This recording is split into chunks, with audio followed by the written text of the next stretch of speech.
How many times have you guys, in a situation of need, a moment of need, you go, you know what I need? I need da da da da da da da, right? And you blow it off. And then 3 years later, there's a guy, on an infomercial describing exactly your idea. And he's showing you how great your product works. You have to be unafraid to listen and unafraid to think that something that you have is a good idea. Now, you also can't believe in it so much that you have deaf ears toward it, like reason and reality.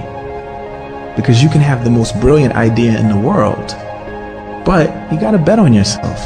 You can't think that that one idea and the way that you think it's supposed to happen is the only way that it can happen.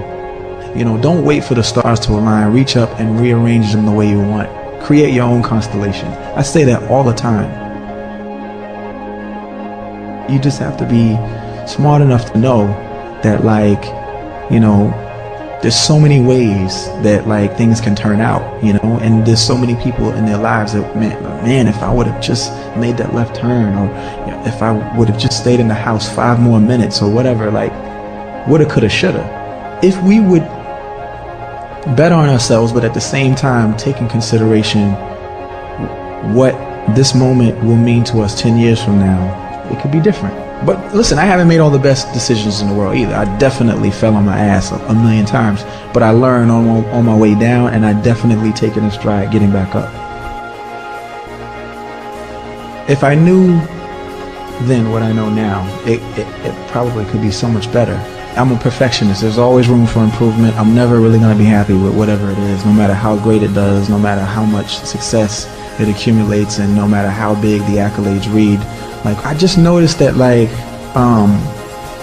these things kept coming my way, and I would pay attention to it and say, okay, I would weigh it out in my mind, okay, what is the benefit from this? I would always ask myself that, and then I say these things to my mom, and she just would not be surprised. But I was always surprised, what do you mean? This is huge. But so you have to be sort of open, and I'm not sure that it's cool to be super open-minded, and then when you are, or when you see people that are, everyone rolls around coining them geniuses, and really all it is just being open to other things in the world. And I guess that's it. Because I didn't plan these things. Now, in the last few years, when I started to catch on and started to make sense, I'm oh, okay, this is how it goes. You sort of set out these goals, and then you have long-term goals, and then you have short-term goals, and somewhere within, you find your hobbies, and then you find the things that you are interested in.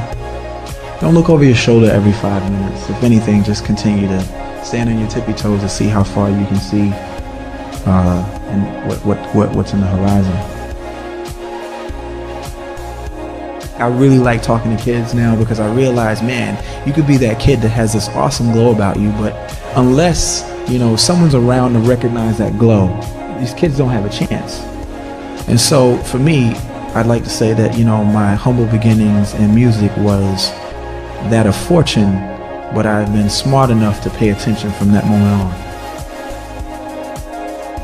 You have to know that look, this one thing will get me in the door.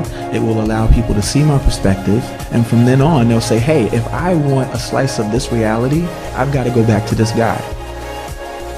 And the truth that you may not want to hear, or I might not want to say, is that there are 6-year-olds probably doing the same thing that are just as good. And you just have to expect that someone's right behind you, waiting for you to stumble and fall. So be on it.